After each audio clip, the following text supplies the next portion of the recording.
What is going on, beautiful people? Welcome back to the 817 Podcast, where we talk about the lovely city of Fort Worth, Texas. We get into politics, business, culture, news. If it impacts you as a Fort Worthian, we discuss it. We give you one big story, 3 short stories, wins, losses, and actions.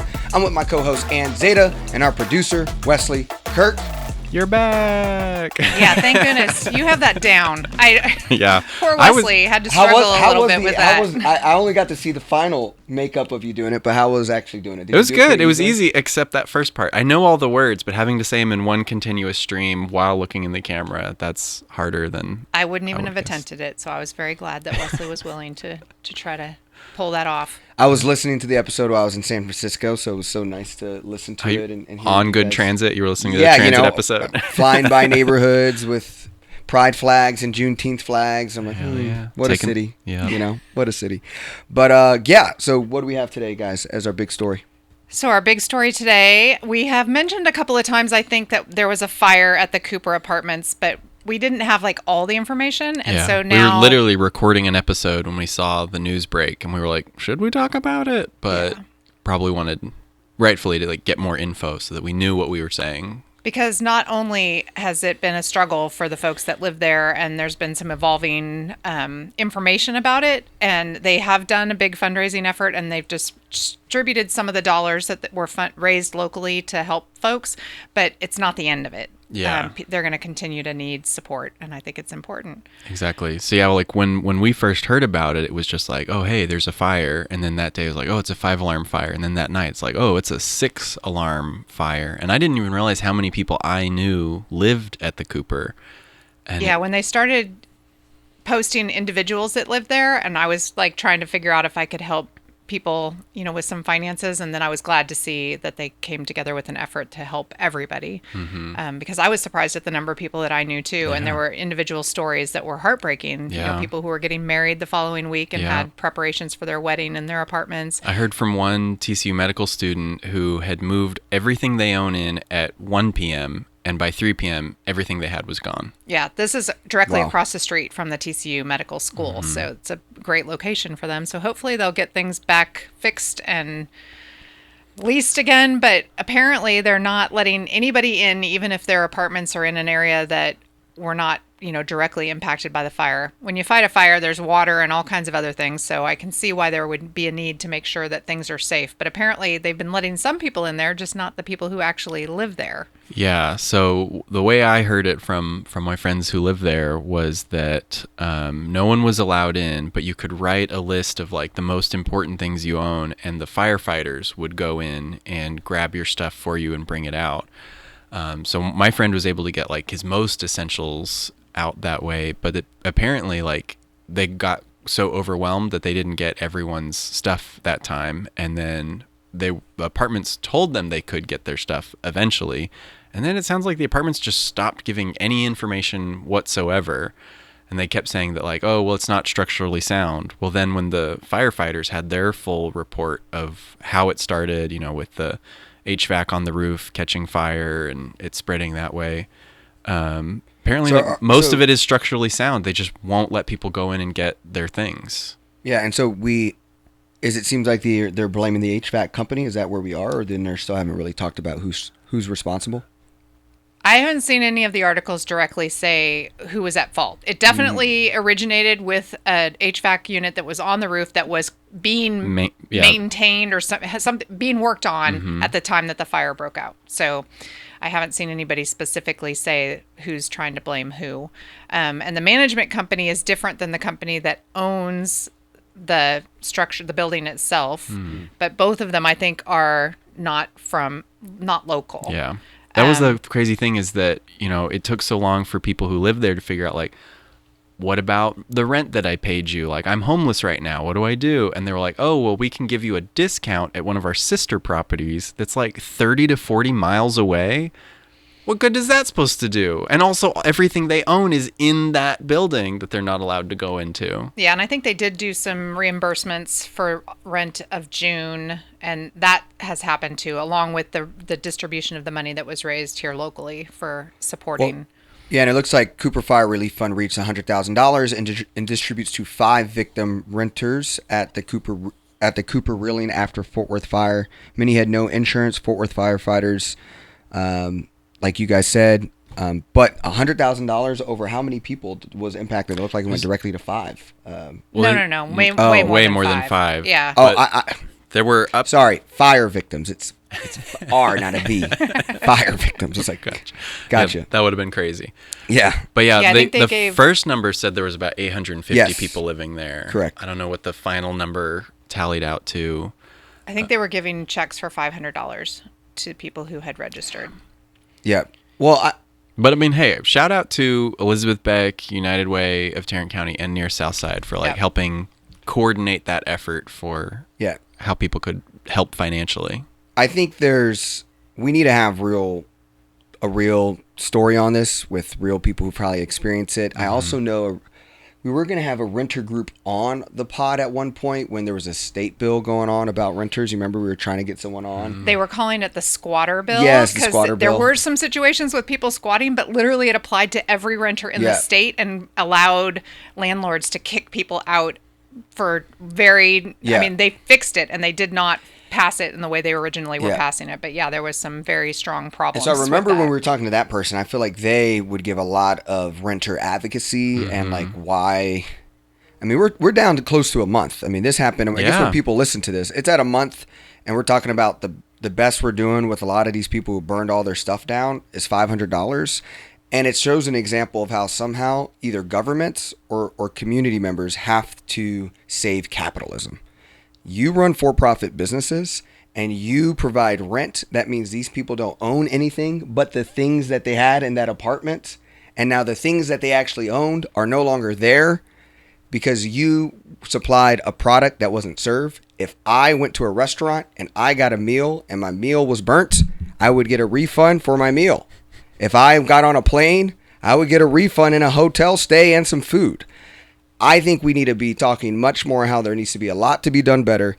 And we can't be pandering around that this is okay enough, because when we already push a bunch of people into rent and then we don't actually service the job of the product that they're paying for, we should have world-class 5-star white glove services to handle those things, because that's the expectation in every other business that we work in. Yeah, and I think some of this was brought up during the pandemic when people were being evicted, and they put some pauses on that, and it became very clear that Tarrant County had a really high eviction rate and that there wasn't this kind of protection for people that are in a vulnerable situation like that. So I think it applies beyond the 800 people that were displaced by this fire.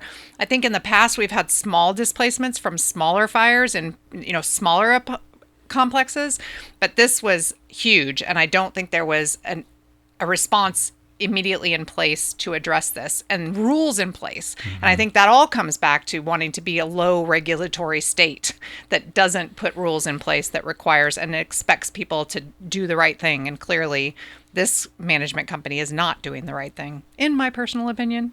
I mean, clearly not. I mean, it's crazy because, like, bare minimum, if there was just more clear, transparent communication, that alone would solve so many of the issues people are having. But like everything they own being trapped in a building they can't get into, where there's gates around it, and there's apparently people like sneaking in and stealing stuff. Like some of the folks have battery operated Ring cameras that are like catching the motion of people like in their apartment, but they can't go in and get their stuff, and they don't know when they can. Like I saw that Down and Out was hosting an event. Shout out. Yeah, where people could gather and make protest signs and go to the Cooper and like rally together. And then Hop Fusion Ale Works, they hosted an event too where people could come and commiserate and share their stories and actions that they could take together. And two of the residents started a Facebook group where everyone could share resources that, help that they were finding. And I don't know, it's been great seeing the community rally together, but it's been because there's been a massive failure from the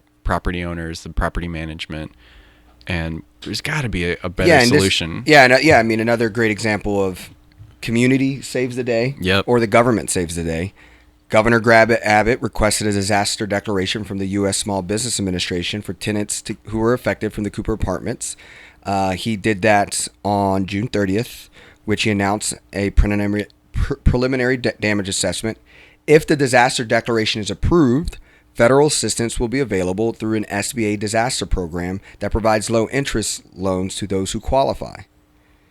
So That's a loan, though. yeah, and it's to the people who qualify. So that means you have to know about it, you have to qualify, you have to apply, and it's going to be months from now. These people are homeless at the moment.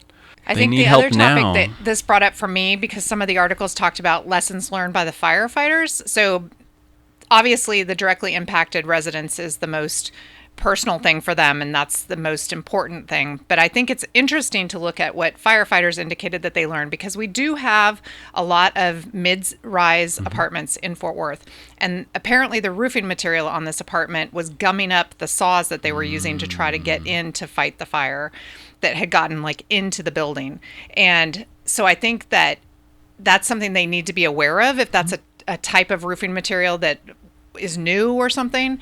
But also it just brings up for me the various things that firefighters need to be prepared to do that have changed over time. It's really interesting that firefighters don't really spend a lot of their time fighting fires. That's not like the it's a common tiny everyday fraction of what thing. they actually do. Yeah. I think the most number one thing that they get called to is crashes on highways and roadways.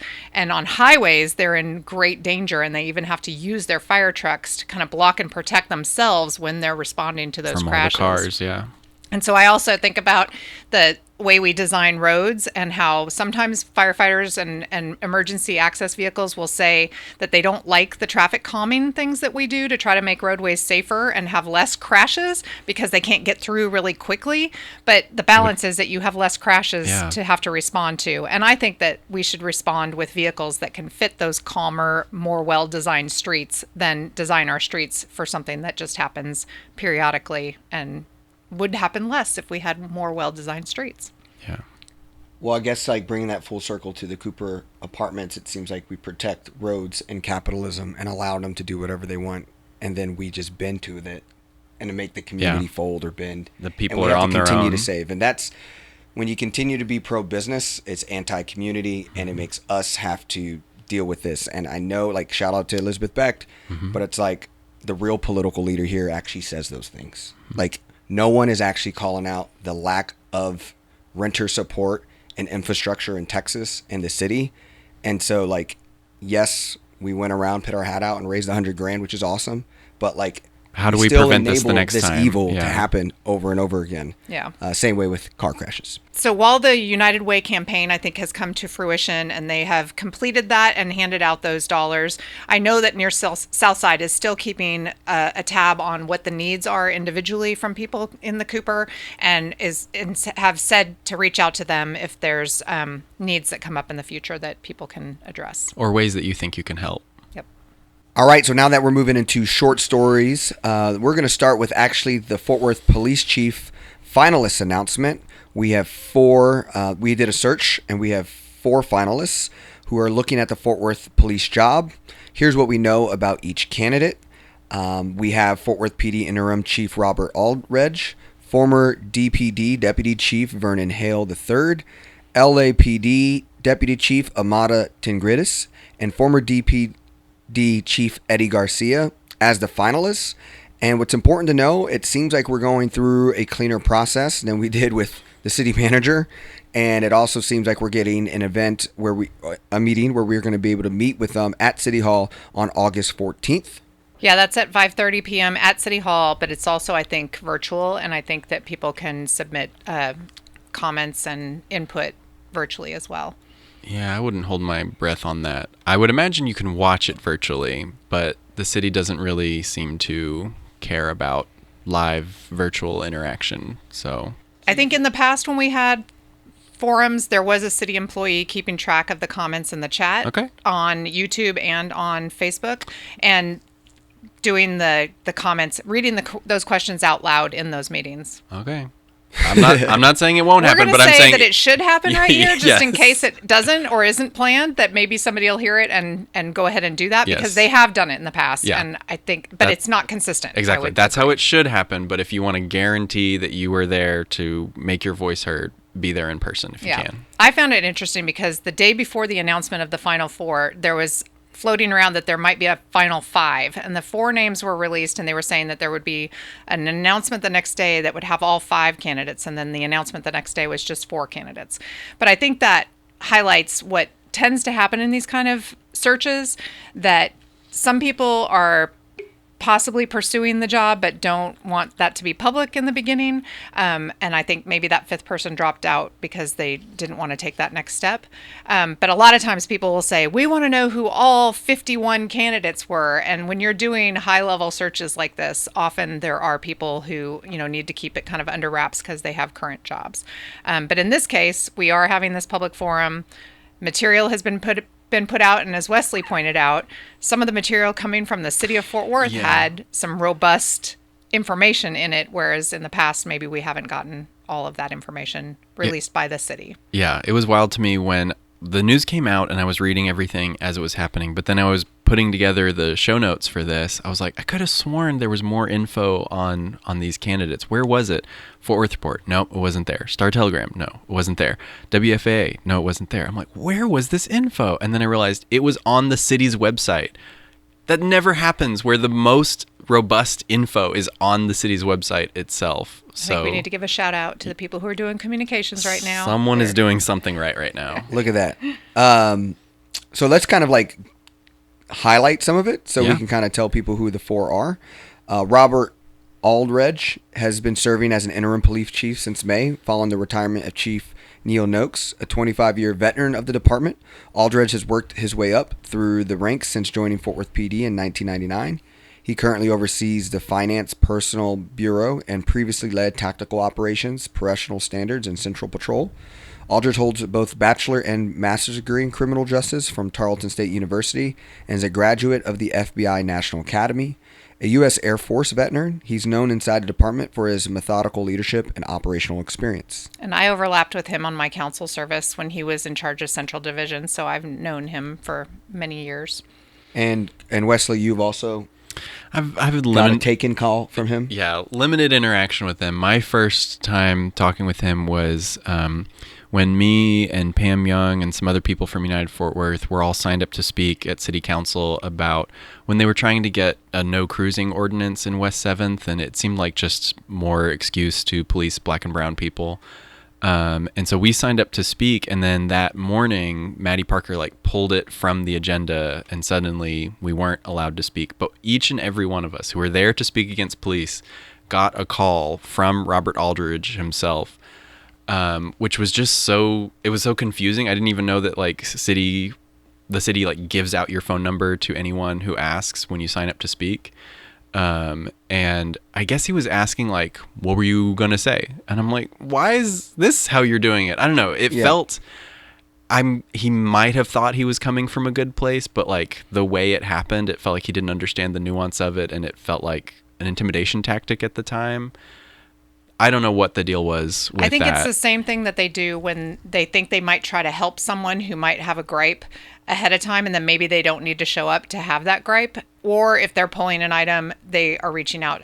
I would say that the intention is probably to be helpful, but I'm more optimistic maybe. And maybe in the police situation, it's a little bit different. But when you do sign up to speak and you have your contact information there, it's common for them to share that with the department who is presenting that item in order for them to possibly give you more information or answer any questions you might have before the speaker time comes, in order to, alleviate the need to come and speak if that is something that can happen. So as oftentimes people think that the city has negative intentions, and I think sometimes they may be a little tone deaf in the way that they outreach, or they may come across as that, but I don't necessarily think it was an intentional thing. Yeah, I don't know that he was doing it for nefarious reasons, but it felt weird. No, I can totally see why it would feel weird. And especially if it was a last minute pulling the item from the agenda, and that whole thing rubs me the wrong way. It felt like a silencing and an intimidation. Yeah. Next is Eddie Garcia, who left his role in Dallas in October of last year, taking an assistant city manager role in Austin.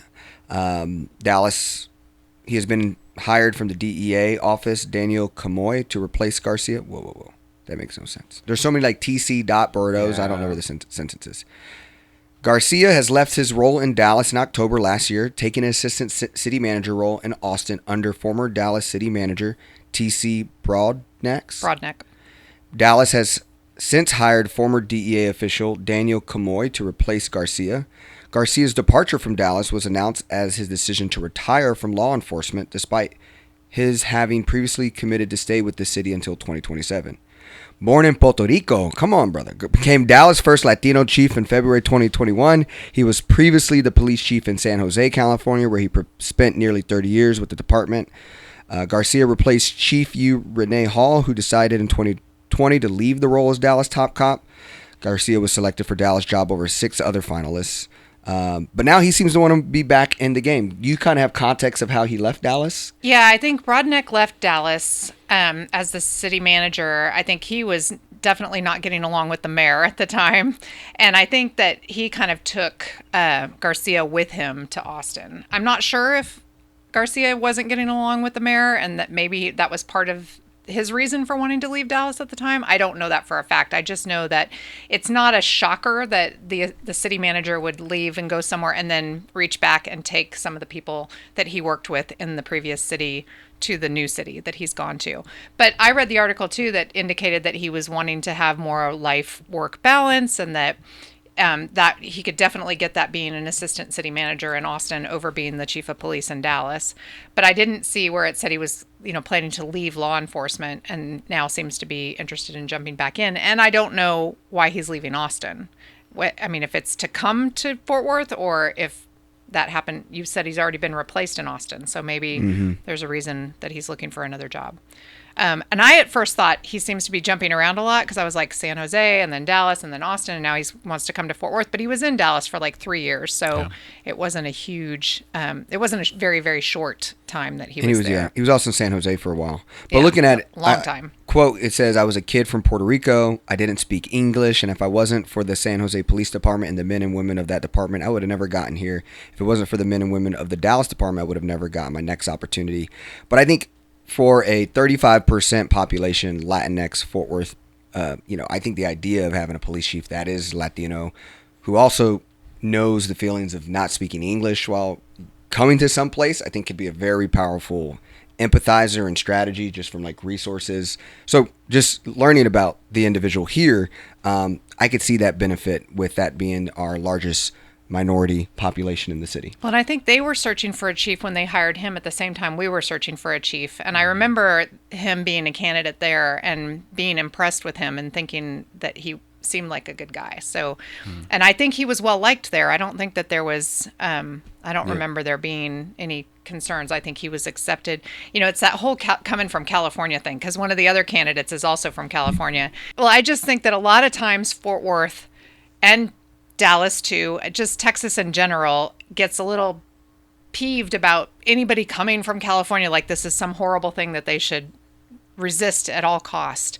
And I think that 2 of these candidates came from California, and I don't necessarily think that we should write them off because of that. Yeah. Some other really good people came from California, just in case you were wondering. Yeah. Well, one thing I was noticing when I was looking through his is I didn't see a lot of like proactive leadership like initiatives. The best I could find was that when he was police chief in Dallas, he created a use of force dashboard so that people could see like how much the police were abusing folks, which, I mean, it's nice to have that transparency for sure, but it seems weird that his only initiative is like, here's how much abuse y'all are taking. And I'm like, that doesn't seem like the kind of leadership we should aim for. Yeah, I mean, I have a lot. I think I have several opinions, but I want to make sure we go to all their bios. Vernon Hale grew up in Oak Cliff, graduated from Dallas Kimball High School, spent more than 2 decades with the Dallas Police Department, rising to the rank of deputy chief over the course of his time.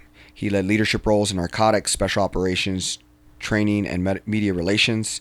He later became a police chief in Galveston, where he served for 3 years and received the NAACP's 2019 Community Champion Award. In 2021, he was hired as an assistant chief in Prince George County, Maryland, one of the largest law enforcement agencies in the region. He's from, obviously, Oak Cliff, which is nearby, but he's also kind of the local guy as well. Does anyone have any contacts or relationships with Vernon Hale? I don't, but when I was looking through his resume, it seems like it's all the things you would want to do if you're moving up the career ladder in the police, but I don't know, didn't seem like anything special or like anything that we need here in Fort Worth about like repairing community relations or being more transparent or more accountable. I don't see anything like that in his resume. I think it'll be interesting to see at the community forum what questions come up, because I always harken back to the Race and Culture Task Force and the list of items that people were asking for back then and how we didn't do all those things. And one of those things is a citizens review board of the police. And so I think that question needs to continue to be asked, how these candidates feel about that or whether they would be supportive of that. I mean, we do have the monitor, the police monitor and her office, but we don't have the anything citizens with teeth, review. yeah. So I would be interested in the answer to that question. I don't have any personal knowledge of him. I think that we talk about not wanting people from California. I think people equally get up in an uproar about bringing things from Dallas too. So there's two candidates bringing experience from Dallas, but at least they understand Texas, and that is another thing that people seem to think that they want. I'm not endorsing that. I don't think that we need to have people who, I mean, I think people can be a police chief in Fort Worth without being from Fort Worth. So I think we limit ourselves when we say we have to have people who understand Fort Worth culture and are from here. Yeah, to me, especially when people say that when they're talking about police, to me that means we need people who let the good old boys club get away with stuff. Yep, 100%. And I don't like that. I mean, I think a lot of people think that they're saying we are supportive of our police here in Fort Worth and we have a good relationship, but not all communities have and individuals have that same relationship with police. So I think it does dismiss the lived experience of an important population in our city. Absolutely. I do respect that Vernon Hill grew up in Oak Cliff, ideas of just growing up in a city that in a neighborhood that kind of often was marginalized or often had too much police or a lot of violence. Obviously, the Oak Cliff of today is very different, but, growing up there back then, that context is good. So the final candidate is Amada Tingridis, and is one of the most recognizable reform advocates in urban policing. A deputy chief with Los Angeles Police Department, she is best known for co-creating the Community Safety Partnership, a nationally recognized model for relationship-based policing in underserved communities. She launched the CSP Bureau in 2020. It was named Governing Magazine's Public Official of the Year in 2015. Tingridis has been honored at the White House and included on a list of LA's most influential leaders. Her work has been created with lowering crime, building trust in neighborhoods long plagued by violence and strained police relationships. That all sounds really good. I mean, just check. I mean, come on, team. How is this a contest? Come on, give it to her. Yes, this is. I mean, that was good. That was good. Just reading the whole thing there. I mean, yeah. That's the argument about Fort Worth to me when you look at what you guys were just talking about. 500,000 people in Fort Worth showed up here since 1999. Most of these people... Whoa, yeah, I haven't heard that number before. Yeah, most of these people are now newer. This is a Fort Worth that is... And we talk about the Fort Worth chapters that were closing or opening. 3 of the 4 of these people are black or brown. 3 of the 4 of these people have global experience. I understand that the current guy has... Our current guy has Aldridge has a lot of Fort Worth experience. But what does that to me give us if nothing more than the same of what we already know? Well, I feel like something that really drives that home is that Robert Aldridge and Neil Noakes look almost identical. Whenever they're standing next to each other at a city council meeting, like you have to do a double take to make sure you're addressing the right one correctly with the right name. Yeah, they do look very similar. But and I think about like just the excitement of saying someone's bio just now, what that does to a community. Yeah, it helps you envision a future where it's like, okay, maybe we can start to fix these issues. Yeah, and maybe we can do something different. I mean, that's I mean, we're talking about someone who led a big city. I mean, this city is... And downtown, too. Downtown LA, where I'm sure, like, there's a lot of big city issues you have to deal with there. I'm like, yes, I want some of that knowledge in Fort Worth, not just, like, a small town mentality. Yeah, I think it's not just who do we want to be and what do we want to maintain as Fort Worthians, but what do we want to be in the future and how do we want to be better? Yeah. And I think that bringing someone that is doing those kind of things is the way we do that. And I think we tend to hold ourselves back constantly with wanting people who are just going to continue to be who we are now. Yeah. And one thing I like about her track record is this clearly seems like someone who's not afraid of accountability. So if we're able to get all of the things that we need in the Race and Culture Task Force, this Ameta sounds like someone who's not going to get in the way of that progress. Yeah, maybe we should reach out to some of the people who served on the Race and Culture Task Force and see what they think about all this. I did see some articles and some news stories about some folks who have been very involved in keeping their fingers on the pulse of police relations in Fort Worth for many, many years, indicating that they were unhappy with the process. They felt like they weren't at the table. I don't know if hopefully they'll avail themselves of this public meeting that is going to come up. And they didn't indicate in those stories whether they had a candidate that they were favorable to or not, but they were complaining about the process. So as much as we think they might have done a better job with this process, I think there's still some folks that don't think that they were consulted enough, maybe. I mean, the process could always be improved, but I think how they're doing it right now, bare minimum. After the August 14th, they just get to select. So we get one community event. Well, and it's the city manager that hires the police chief. It's not a council hire. Obviously they have some sway in it. Yeah, absolutely. And I think I did see... What kind of sway do we have as community people? Well, going to the meeting and speaking up and sharing your But thoughts. I can only share a question, or can I share opinions? You can share opinions. I think they're going to have a public meeting where you can say whatever you Who's want. Who's going to stop you? Yeah, I mean, I'm thinking about an Amada Tingrides fan club, and we all sew posters and do the whole shebang. I'm trying to figure out every time she says something, scream. Can I do all that? That's how I like to be in city council meetings. I applaud when I hear something good. I need everyone to know there is support. Yeah. Thankfully, we can still do that at City Council. Can't do that so much at Commissioner's Court, but you can express. I'm just figuring out how do you if you are really excited for someone, how do you organize behind something so that Jay Chapa can see what the people want. Yeah. And if Anne's right that there's going to be a component option virtually, get in those comments. I remember in the pandemic when there was virtual stuff, the comments were so fun. Hearing people's hot takes in the moment, it made it much more exciting. And so I hope that, city staff will be reading those responses as they come in. But I think the best way that we can push towards what we as a city want is we need to reach out to our city council members and be like, this is clearly the right choice. And I hope you will convey that to Jay Chapa. But yeah, Jay Chapa is in charge of this enormous decision that will impact the future of Fort Worth, and so we need to make sure that he feels how we feel. Yeah. Yeah, and you can communicate with all of them. I mean, they all have emails. You can send them directly, or you can go to this public meeting and make statements there, and you can share on your social media and tag the city. And well, I know we're organizing for August 5th, but now it seems like August 14th. Yep. It'd be interesting because a lot of organizers are very just anti-police as a whole. So sometimes by being anti-police as a whole, do you miss the opportunity to actually advocate for the leader you might want as a police? The way I look at it is, who would you rather fight? Someone who you can never convince and will always work against you, or someone that you can talk some sense into and help you get towards a better future? Alrighty. Well, let's go ahead and move into short story number 2. So short story number 2 is one of my least favorite topics. The Republican precinct chairs have refused to hold Beau French accountable for some basically hate speech that he put out on his Twitter, always Twitter to me, account.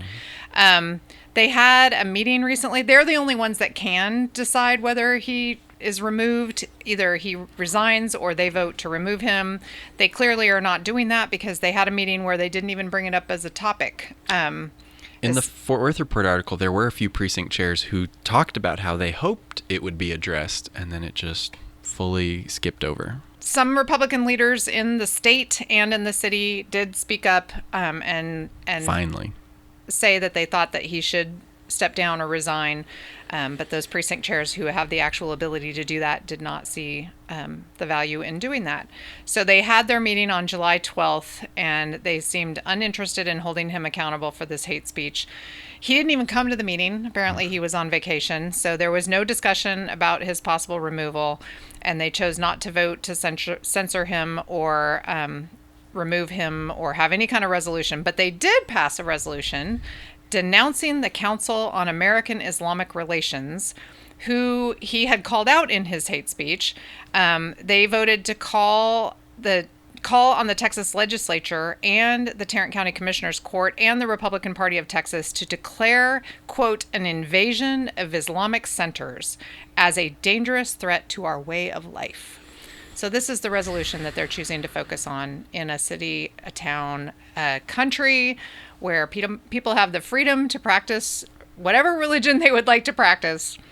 Clearly, they don't think that we should continue to have those freedoms, apparently. Yeah, and here's a great opportunity for all of those who, got Twitter fingers and able to say stuff on Twitter. You can say stuff, a press release sounds good, a media release. If you're really about that action, about Beau French and is not the person who should be leading, again, it just shows to me how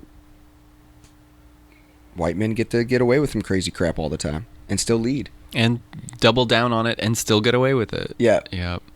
I do want to say, though, we've talked a lot lately about, becoming precinct chairs, a lot of times mostly in the Democratic Party. But, hey, if someone wants to take one for the team, go become a Republican precinct chair and get this ball rolling, get them out of here. There was a little fricas a while back about someone who got to be a Republican precinct chair, and then they accused him of not being truly a Republican, and they did something to remove him. Yeah. I think he was actually one of the mayoral candidates in one of the mayor campaigns who didn't do much campaigning at all. So we started off by basically saying that there were some Republican leaders here in Fort Worth and across the state who brought this to everyone's attention as being unacceptable. The post that Beau French made, and they've been unusually silent. Mm-hmm. I haven't seen any follow up from them. They got courage on one Friday afternoon and then never again. Yeah. I mean, he didn't resign when they said he should resign, and the precinct chairs haven't done anything to remove him. And I'm just wondering where they stand on this, if they still feel strongly about this, if they would like him to continue to represent them as the head of the Republican Party in Tarrant County. We have to, look at Fort Worth, majority minority city. We say it every time. We 40% of the county. You add in Arlington, we're 57% of the county. Both of these counties, every city official in those cities that have a diverse population should at minimum be standing up and having a press release saying that this is not enough. And this is another example of our leadership in our Fort Worth not standing up to extremism. We pit the Craig Goldmans and Mayor Parkers at the seat, but then really this is what they're hiding. They're the PG-13 rating of what's happening behind scenes of the actual conservative Hollywood in Fort Worth. And that is the Beau Frenches. That is the Tim O'Hare's racially gerrymandering. That it's Abbott showing up to, Nolan Catholic to do the voucher scams and showing up to the stockyards to support cowboy propaganda for republicanism. This is just what we're all hiding. And of course, I don't know how they navigate it. And I think most of them are navigating it to maybe one day not be city officials, because if they're interested in being city officials, I don't know how not standing up to this would help you do that, because I think we're all very afraid of them not protecting us from crazy stuff like this that constantly is happening. And it doesn't make me feel good about how they feel about DEI, that they can't even stand up for something as crazy as Beau French. Yep. Well, they partially stood up about the redistricting here locally, and now we've got that as a special item on the special session at the state level of redistricting in the middle of a census period at the behest of President Trump. We are the petri dish of let's see what is possible, and if we allow it, they say let's scale it. Yep. And now Tim O'Hare inspired Donald Trump to say thanks to you for showing us how to do this in the battleground county of Tarrant County, and now they're trying to get 5 seats at the state. And I don't know what's going to happen here, but Fort Worth, we're the front lines. Yep. And we got what we allow. We got to step up. Mm-hmm. So, and a great way is August 5th and August 14th. All right, so for short story number 3, we're going to focus on innovation in Fort Worth. We have 3 stories we're going to dive into. The first one is one of everyone's favorite topics, and that is drone deliveries, as Wesley rolls his eyes. Drone deliveries to take off in East Fort Worth. The Fort Worth Zoning Commission approved a plan to allow zipline drone deliveries originating from Walmart store 2900 Renaissance Square near the intersection of Vaughn Boulevard and East Berry Street. Ooh. And their July 9th meeting, commissioners approved a zoning change to allow for a special use permit for drone deliveries. City council members will consider the special use permit at their August 19 meeting. Walmart has partnered with Zipline and Wing Aviation LLC for retail drone deliveries. This started its local delivery service in June 2024 in Walmart at Beach Street, and they're also looking to expand to other addresses as well. But what's interesting is 80% of most of Walmart items can be delivered by drone since they weigh less than 8 pounds. Fort Worth is the first major U.S. city to have commercial drone deliveries and have limited authority over drones, according to the municipal government. My transportation wizards here. This is not the transportation investments y'all were talking about last week. I mean, I think they started doing this up in far north Fort Worth a while back, and I have a friend who ordered several things, and it was like this fun novelty thing for his kids to watch a drone come over the neighborhood and lower down a package of cookies. I just can't imagine how incredible. I mean, if we're delivering like life-saving medicine to people who are homebound, or, you know, vaccinations for people that need something desperately. And when we talk about East Fort Worth, we talk about how the access to healthcare and the life expectancy. And so if we're tackling something like that in some innovative way, then yes, I would love to explore it, and I am all for it. But if we're just lazy, and I mean, the other side of it is it takes cars off the road. Maybe we're not driving to go pick all these things up or delivering them by cars. But I'm not as familiar with drones as Wesley is. So maybe he has more to say about that. Well, the fact that you said like 80% of what's bought online can be delivered by drone, that's a city design failure. If all you need is like one little thing, like if we didn't have huge big box stores, but instead had more like, you know, small places you can pick up something on the way to work, like then we wouldn't have this problem. You could just grab it and go. But my biggest complaint, like every time I see anything about drone deliveries, I roll my eyes so hard, because have you ever seen a drone? I'm a registered drone pilot. Those things are fucking loud. Yeah. And like those are the ones that barely carry anything. These are heavier, and so they're louder. And so like doing this in East Side, like a part of town that just dealt with the Echo Heights bullshit about like all the pollution there. Noise pollution is also a kind of pollution.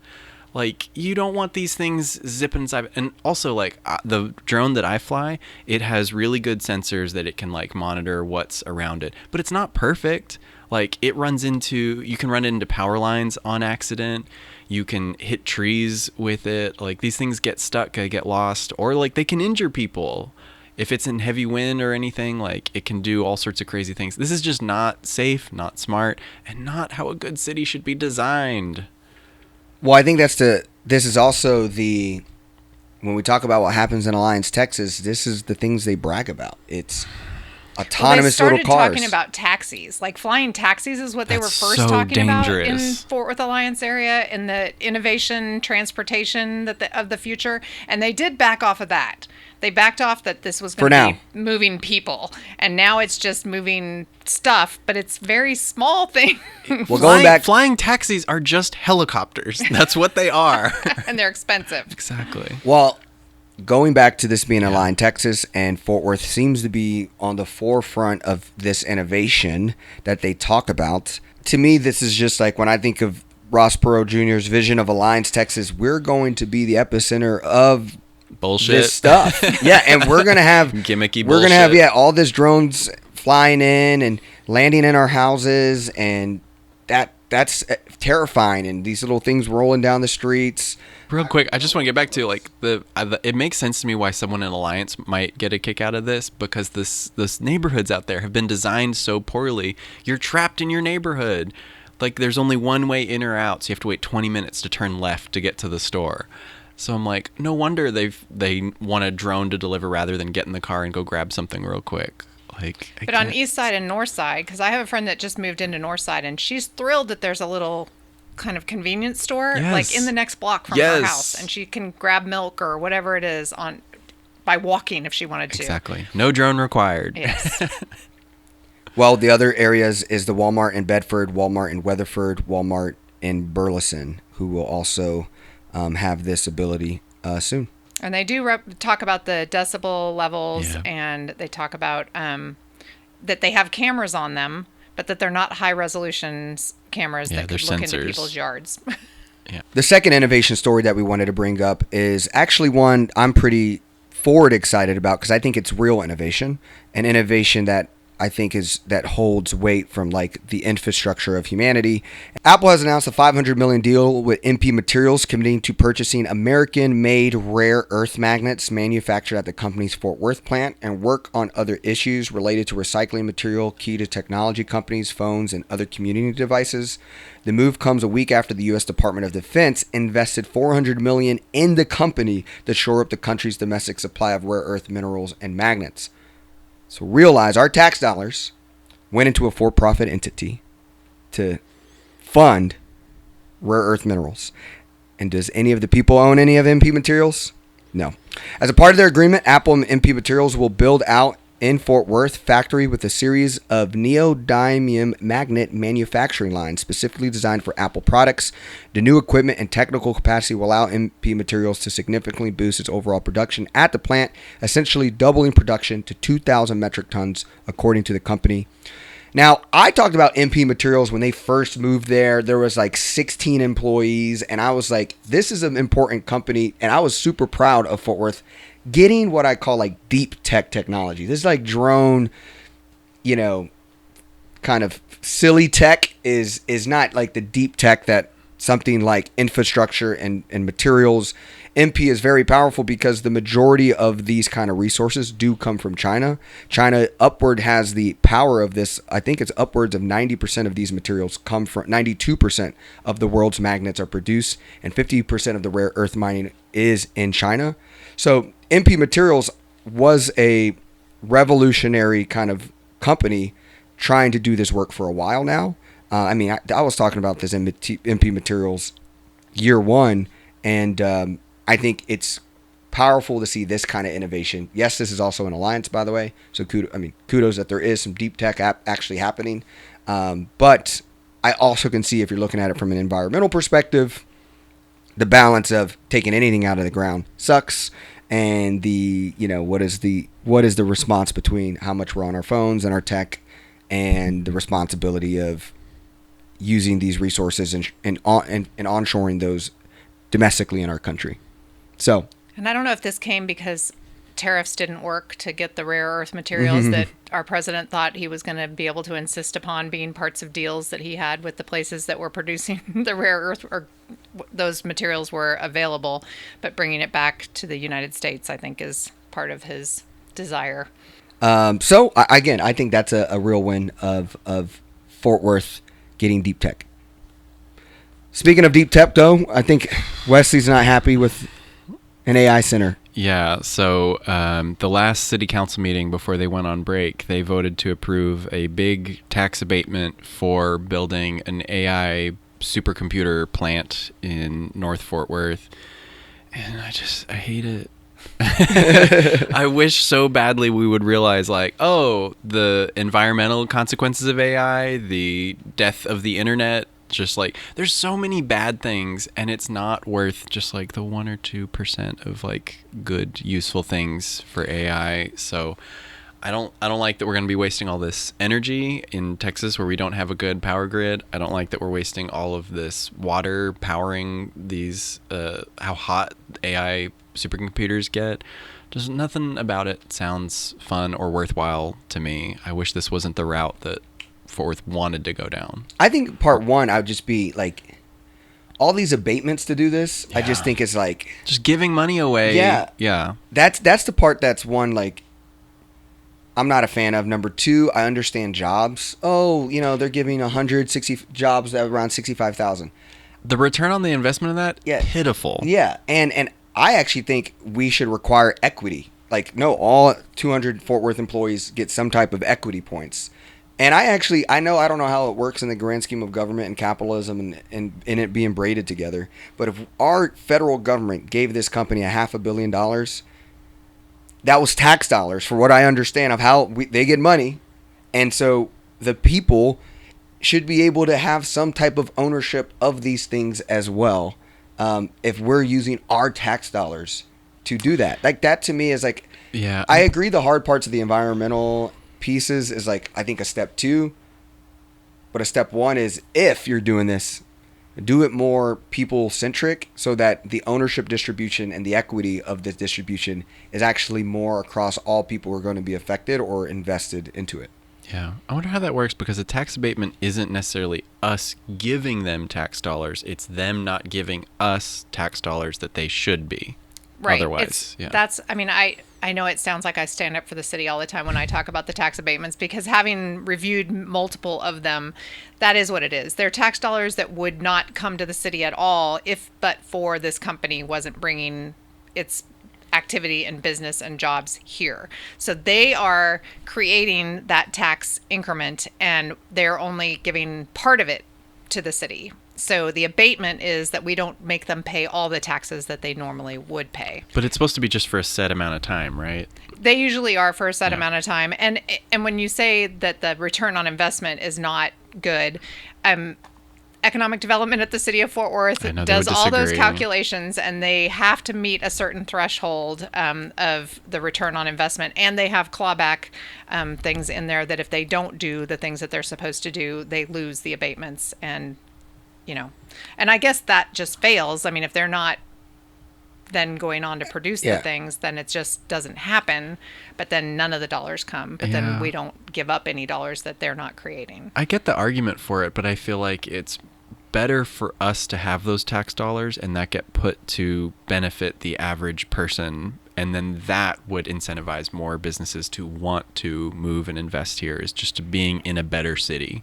Yeah, I think that what happens is that other cities are giving those abatements, and so we're competing with other cities. It's a race to the bottom, yeah. And so if somebody else offers a better deal, then they're going to go there, and we're not going to get the businesses. A zero-sum game that they have is wired in. Yeah. And what I was talking about, though, specifically is, no, the Department of Defense invested $400 million. They put money into MP materials with tax dollars that the U.S. Department of Defense gets.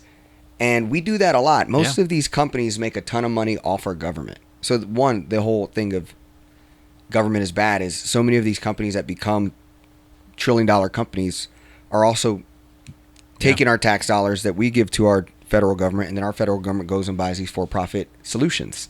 And it just feels like the people should get some more equity and ownership. And I think it's a very simple ask, and I bet some of these companies may already do it, but if I'm going to give you a $65,000 job, let's also have a byline. I'm also going to give you equity in this company because you're going to be the manufacturer manufacturing this stuff for this company. And if you're going to be at the forefront of this new warehouse in Fort Worth, you should also be on the forefront of getting some of that ownership. So when you retire, you have a nest. You're more proud to work there. Retention is there. I think then Fort Worth is maybe now more pro-business because now you're more pro-investing in local communities. That seems like a simple thing to help alleviate this. Your whole concern about tech and what not to invest in and water and resources, I mean, that's a whole nother topic. Yeah. And I mean, we've been talking about getting like Sunrise Tarrant on for a while. That'd be a great thing to discuss as well. So we had a couple of wins this week that are very transit focused, and I don't know if that's coincidence because Wesley and I did a whole transit focused podcast last week. We had several people show up at our transit mixer who heard about it on the podcast and hadn't been to a transit mixer before. But we did. I feel bad. I thought we promoted them, and now I realize we weren't. My bad. Promoted. Oh, the mixers? We've talked about it on here a few times, so I think we probably have had a few people come before, but I've got a copy too. Yeah. So one of the things we did at the mixer that we had yesterday was we released the transit zine that I've been working on for years. So if you liked everything you heard in last week's episode and want to learn more, it's all in this transit zine that soon you will be able to get from Community Design Fort Worth. That history was wild. Right? Just how much Fort Worth was started by transportation. Exactly. We're trying to be the drone city now, and it's like we could have been the transportation city. Yep, exactly. But there is another win when it comes to transportation, and that is that Heartland Flyer has gotten a $3.5 million investment from the North Central Texas Council of Governments at the RTC, the Regional Transportation Council, to keep the Fort Worth to Oklahoma City route active for another year. And so that is important, but it's also important to recognize that it's just for 1 year. So we do need to find a long-term solution for this. And what we keep seeing is a reluctance and a hesitation to invest in multimodal transit in the way that we need to be doing in order to be the growing region that we are. And so as transit advocates, we're going to have to continue to bring that to the forefront and recruit more advocates to join us in this fight. Absolutely. And another win that I have is, so we all know about the tragic Texas floods and how the Camp Mystic, people at Camp Mystic, a lot of lives were lost. Well, in Fort Worth, it seems mostly Girl Scouts got together to raise money for Camp Mystic. And in a single day, they raised $64,000. So the parents of those 3 girls used to be our neighbors, and they actually, before they had kids, they were part of our neighborhood association when my husband agreed to be part of our neighborhood association, and they moved down to another neighborhood and had their 3 girls, and the story was really heartwarming, that they felt such a connection to that camp even before their daughters were born and knew that they wanted their kids to go to that camp. And thankfully, all 3 of their daughters who were at camp when the flooding happened, and they're all fine, although the youngest was in the area that was most directly impacted. And thankfully, she was okay, but I'm sure it was a very traumatic event that they went through. But they did a fundraiser in their neighborhood where they got donations for lemonade and cookies and sandwiches, and like you said, raised $64 million. 64,000. Sorry. That would be wildly impressive. Huge. I wish we had $64 million. And now for losses, EJ? The kids didn't raise $64 million, but you know who has $64 million? Greg Abbott's campaign. So Greg Abbott is out here trying to order special sessions on Hill Country flooding, redistricting, and THC and unfinished GOP priorities, including, so the flooding obviously is a win that that Texas is doing something, I guess reacting, but the loss is the redistricting. Donald Trump is trying to get 5 additional seats through Texas so that he doesn't lose the House. And several of those are in areas where racial gerrymandering would have to happen to get that accomplished. And so in this special session, they're looking to do that. And we inspired that because Judge Tim O'Hare doing that at the county level and them seeing the, I guess, quote unquote success. I'm not sure. There's several different conversations of what this could actually do to Texas, and it could be a flub and an overreach. I don't know how much research or conversations you guys have had about this, but I know that immediately when this happened, there was a ton of national and federal news and state news and politicians writing letters and standing up to this. I mean, the whole special session, it's full of a lot of highly objectionable things. Like they're trying to bring the bathroom bill back again and doing more, trying to erode women's rights even more. Like it's just trying to get away with some real heinous bullshit again. So as we like to do at the end of our podcasts is to give folks some ideas of actions that they can take. We mentioned several during the process of this, the short stories and the long story, but to reiterate, on August 5th, the Fort Worth City Council will be back from their break from having council meetings, and the issue of diversity, equity, and inclusion, which was on their agenda right before they left, and they postponed a final decision on, will be back on their agenda. So August 5th. Yes. Yeah. August 5th, and there's a lot of information that people are sharing with ideas and ways that you can communicate with the council about the importance of some of this work and how they handle this going forward. So we encourage folks to read up and participate in that. As we mentioned in story number 1, with the hiring of a new police chief, everybody has the opportunity to chime in on that decision on August 14th at City Hall at 5:30, I believe. And just in case they don't have a virtual option where people's questions will be answered virtually, we recommend that people show up in person for that. And it's a good idea to meet people in person, too, that are going to be heading up our police department. Awesome. I'll be there wearing my Amada Tingridis t-shirt or something, so you guys can find me there. Perfect. But yes, thank you so much for listening to the 817 podcast. We will also be having our gather this weekend. I know we didn't do a lot of recruitment for that, so sorry that you missed that. We're not having an episode next week because Wesley and Ann are out of town. So we're going to get a break from us, but then we come in with an episode right before that DEI vote. Maybe do something special around DEI. Why is it important? Talk about the values of Fort Worth. What does that meeting truly mean to the next chapter of Fort Worth? So stay tuned, share with a friend, and we'll see you in 2 weeks.